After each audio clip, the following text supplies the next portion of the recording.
And in this module I talk about the difference between what I call customer loyalty and what is actually reward programs. And I'd venture to suggest that probably 90% of programs around the world are basically reward programs, and I talk more about loyalty and the difference between that type of program and many others.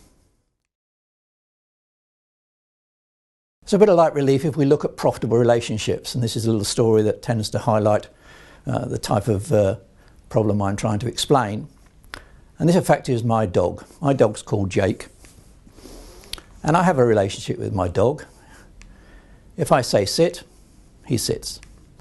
If I say down, he lies down. If I let him out when he comes to the door, and I feed him when he brings his bowl.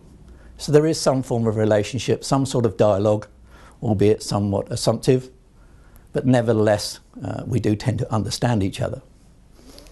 If we compare that with my wife's cat, which is called Tigger. I'm not paranoid, but I think it does hate me.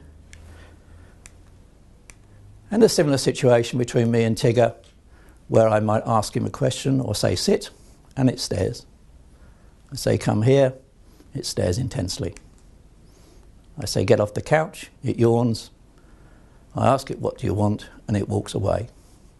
So not really a relationship, fairly assumptive, I'm guessing, and that I think is the fundamental difference. That with a dog you perhaps get 95% explicit signals, limited dialogue, they're not going to tell you everything, but fairly things are obvious. But with a cat it's more of a coexistence, inference and guess and modelling. And that's where many programs fail. This to me is the difference between a reward program, which is fairly simple, you do this, I'll give you that, but no interaction, no dialogue, or a real customer relationship program whereby there is some two-way interactive dialogue.